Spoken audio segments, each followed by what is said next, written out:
Jalan-jalan sama petani, tiba-tiba naburin tinta.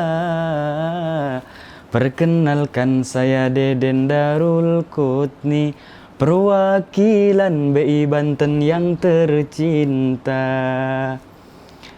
Assalamualaikum warahmatullahi wabarakatuh. Alhamdulillahilladzi bayyanal halala wal haram, wassalatu wassalamu ala sayyidinal kiram wa ala alihi wa ashabihi wa man tabi'ahum lidzawil akram, amma ba'du. Dewan juri, dewan hakim yang arif dan bijaksana, para hadirin hadirat dimanapun berada, serta para da'i-da'iyah yang tercinta. Ma'asyiral muslimin wal muslimat rahimakumullah. Kita sebagai anak bangsa yang tidak lepas dari didikan agama, seyogianya kita harus menjaga, merawat, dan mengetahui prinsip hidup serta gaya halal dalam kehidupan kita. Timbul pertanyaan, apa yang dimaksud dengan gaya hidup yang halal? Sahabat da'i, halal menurut bahasa adalah sesuatu yang diperbolehkan. Tidak ada larangan sedikit pun, yang terpenting terpercaya asal usulnya. Karena di zaman era globalisasi ini, banyak orang-orang yang sudah lupa akan kehalalan. Beliau tidak memikirkan mana yang halal, mana yang haram.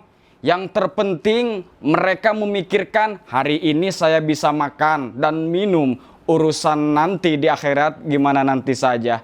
Enak banget tuh ngomong. Maka pantas Allah Subhanahu wa taala berfirman dalam surat Al-Mu'minun ayat ke-51, A'udzu billahi minasyaitonir rajim. Bismillahirrahmanirrahim. Ya ayyuhar rusulu kulu minat thayyibati wa'malu shaliha inni bima ta'maluna alim. Yang artinya, wahai para rasul, makanlah dari makanan yang baik-baik dan halal, dan kerjakanlah amal soleh. Sesungguhnya aku maha mengetahui apa yang kamu kerjakan. Sahabat da'i, di dalam ayat ini Allah Subhanahu wa ta'ala memerintahkan bahwasanya kita harus berhati-hati dalam memilih makanan. Karena Rasulullah Sallallahu Alaihi Wasallam sangat berhati-hati dalam memilih makanan. Sebagaimana Rasulullah Sallallahu Alaihi Wasallam bersabda, yang diriwayatkan oleh Imam Abu Hurairah, terdapat dalam kitab Sahih Bukhari dan Sahih Muslim, kullu lahmin nabata min sukhtin fannaru awlabi. Setiap daging yang tumbuh dari sumber makanan yang haram, maka neraka lebih pantas baginya. Oleh karena itu, janganlah kita sesekali memakan makanan yang haram. Sahabat da'i, hal yang sering kita temui dalam kehidupan sehari-hari ialah air putih. Terutama air putih yang berasal dari sumber yang alami. Itu bisa dipastikan asal-usul kehalalannya. Karena dalam air putih terdapat label halal dan juga sudah memiliki izin edar dari Badan Pengawas Obat dan Makanan yang disebut dengan BPOM.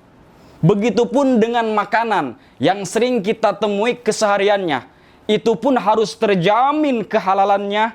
Di antaranya makanan yang sering kita temui dalam keseharian kita, yaitu ada label halal dan sudah memiliki izin edar dari Badan Pengawas Obat dan Makanan yang disebut dengan BPOM. Jika kemasan tersebut dan produk ini sudah terdapat demikian, itu bisa dijamin kehalalan dan yakin itu kualitas kehalalannya sangat luar biasa. Tapi ingat, menjaga kehalalan bukan hanya kewajiban, tapi juga kunci dalam keberkahan hidup. Dan ingat, menjaga kehalalan itu bukan hanya soal makanan, tapi juga mencakup semua aspek dalam kehidupan. Di antaranya cara kita mencari rejeki, cara kita berkomunikasi, serta cara kita berinteraksi dan bertransaksi. Sahabat dai, jika ada orang yang banting tulang kerja keras, tapi ia menjual sesuatu itu dengan cara menipu, apakah itu halal, apakah itu haram? Nah, sedangkan menjaga kehalalan adalah kunci keberkahan. Oleh karena itu, mari kita jaga kehalalan kita agar kita mendapatkan keberkahan. Hadirin, menjaga kehalalan memang banyak rintangan dan tantangan. Tapi ingat, ketika kita selalu menjalani kehalalan dalam kehidupan, niscaya Allah akan selalu mendatangkan keberkahan. Oleh karena itu, mari kita kejar rezeki yang halal dan berkah agar dunia dan akhirat tidak celaka. Mungkin hanya itu yang bisa saya sampaikan, kurang dan lebihnya mohon dimaafkan, dan hanya kepada Allah aku memohon ampunan. Ihdinas siratal mustaqim, burung kutilang, burung cendrawasih. Naik ontak pakai sendal. Cukup sekian dan terima kasih. Sampai jumpa di grand final. Wassalamualaikum warahmatullahi wabarakatuh.